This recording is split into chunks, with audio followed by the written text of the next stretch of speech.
দেখছো রে হরি হরি বল কালী পূজা দেখছো রে মন জলের নিচে কালী পূজা দেখছো রে মন জলের নিচে কালী পূজা দেখছো রে মন পঞ্চরসের রসিক একটা পূজা আছে জগতে পূজাটার 4 হাত ওই পূজার পায়ের তলে একজন পড়ে আছে আপনাদের এদিকে কি কয় 4 হাত একজন ব্যক্তি শুয়ে আছে হাত পা ছেড়ে দিয়ে মাথায় জটা গলায় সাপ পেছানো পরনে বাঘের ছাল কি পূজা কোন ওটা দুর্গা পূজা কি পূজা কোন দুর্গা পূজা নাকি কালী পূজা তাই না হয় কোন জায়গায় 4 হাত কই আপনারা কি কোন মা কালী পূজা কোন জায়গায় হয় কালীতলায় হয় শ্মশান ঘাটে হয় হ্যাঁ পাথরে কালী শ্যামা কালী রক্ষা কালী শ্মশান কালী ইত্যাদি ইত্যাদি অনেক কালী হয় অনেক কালী আছে কিন্তু এই কালী দেখবেন বললেন আবার দোষী হয় দাদা হ্যাঁ এই জাগতিক জগতের কালী যাকে ধরে তাকে কিন্তু আর ছাড়ে না কোনোদিন ছাড়ে এটা হলো 4 হাতের কালী আমাদের ঘরেও তো কালী আছে সে কালীর 2 হাত এই কালী যদি একবার ধরে আর তারে কোনোদিন ছাড়ে না বাবা জাগতিক জগতের কালী তলায় কালী পূজা হয় কিন্তু আজকে আমি মোহন পাগলা বলে যাই ওই পূজা জলের নিচেও কালী পূজা হয় এমা শুনেছেন কোনোদিন আপনারা জলের নিচে কালী পূজা হয় হ্যাঁ জলের নিচে কালী পূজা আছে ওই জন্য শিক্ষাগুরুকে আশ্রয় করতে হবে নইলে কোনোদিন জানতে পারবেন না এই কালী পূজা সম্বন্ধে জানতে গেলে আগে দেহটা শিক্ষাগুরু চরণে সঁপে দিতে হবে জলের নিচে কালী পূজা দেখছো রে হরি হরি বল কালী পূজা দেখছো রে মন জলের নিচে কালী পূজা দেখছো রে মন জলের নিচে কালী পূজা দেখছো রে মন পঞ্চরসের রসিক যারা পঞ্চরসের রসিক যারা পঞ্চরসের রসিক যারা ওই পূজার দ্বারাই পেল নিমন্ত্রণ জলের নিচে কালী পূজা দেখছো নির্মল জলের নিচে কালী পূজা দেখছো নির্মল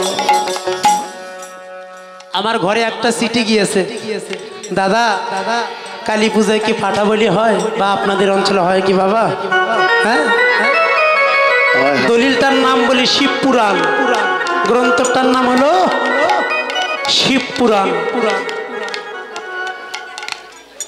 এই যে বাবা শিব পুরাণ গ্রন্থ খুলে দেখবেন জিপ মারে কোনোদিন কোনো জায়গায় জিপ মারে শিব পূজা কোনো জায়গায় লেখা নেই শিব পুরাণ দলিল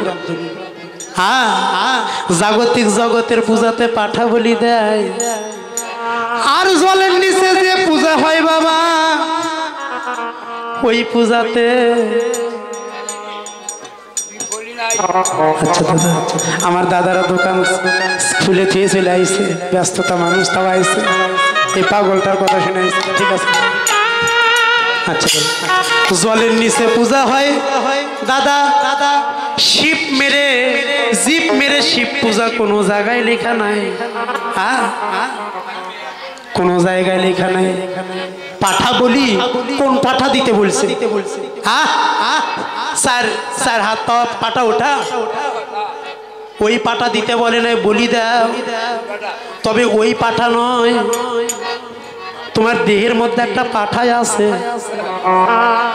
যদি পাঠা বলি দিতে হয় ওই পাঠা দিও না। দেহের মধ্যে একটা না দুটা না 6টা পাঠাই আছে।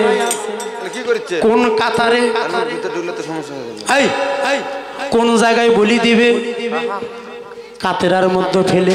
কিন্তু কোন কাতেরাই দেহের মধ্যে 6টা পাঠা আছে, ওই পাটাকে বলি দিতে গেলে কি লাগবে?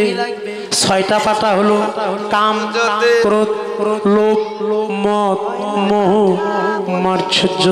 এই 6টা পাটাকে অনুরাগের ভক্তির কাতরায় ফেলে অনুরাগের খড়গ দিয়ে গুরুরূপটা সম্মুখে রেখে যদি কেউ বলি দিতে পারো তাহলে সেই দেহটাই কেবল আমার ভগবান গ্রহণ করে। হরি বল, হরি বল, হরি বল। সেই পূজাই হয় না পাঠা বলি, ওরে ভক্ত সেই পূজাতে হয় না পাঠা বলি। তবু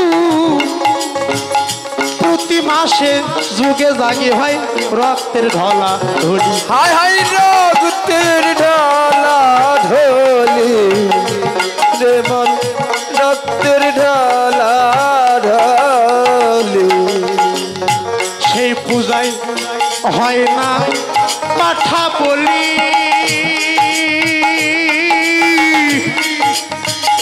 তবু প্রতি মাসে মাসে যুগে জাগি হয় রক্তের ঢলা ঢলি। হায় হায় রক্তের ঢলা ঢলি রে, রক্তের ঢলা ঢলি। ও সেই যোগের সন্ধান যে করেছে, জগৎ সুন্দর যে করেছে, এই জগতে তারা সাজাওয়া লাগে না, লাগে না। আর জলের নেশে কালী পূজা দেখছো রে মন। এই জলের নিশ্চে কালী পূজা দেখছো রে মন। এমা কথাগুলো বুঝতে পারতেছেন আপনারা? জলের নিচে পূজা হয় এই দেহের মধ্যে প্রতি মাসে মাসে। বুঝতে পারছেন কথাটা? ভেতরের কথা বাহিরের নয়। নদীর জল, পুকুরের জলের কথা বলি নাই, টিউবওয়েলের জলের কথা বলি নাই। এই দেহের মধ্যে একটা জল আছে, সেই জল প্রতি মাসে মাসে, প্রতি মাসে মাসে দিবসে দিবসে সেই নদীতে আসে ঢেউ। যখন আসে ঢেউ, জোয়ার তখন জোয়ার। যখন নদীতে জলে দেখা দেয় তখন জোয়ার, যখন জলটা চলে যায় তখন হয় ভাটা। সাধকের হলো মাত্র এই 3টা দিন। এই 3টা দিনের অপেক্ষায় বসে থাকে কখন সে জলের সন্ধান পাবে। তো মা, এই 3টা দিন একটু হিসাব করে চলো। সাধন ভজনটা একমাত্র তোমাদের কাছে। হরি বল, জয় রাধে। হরি বল, হরি বল। তাই ভগবান এবার মূরতি হয়েছে জীবের কুরতি কুবুদ্ধি নাশ করিবার জন্য। তাই আজ কি নবদ্বীপ চন্দ্র, আজ নবদ্বীপ চন্দ্র, আজ কি নবদ্বীপ চন্দ্র।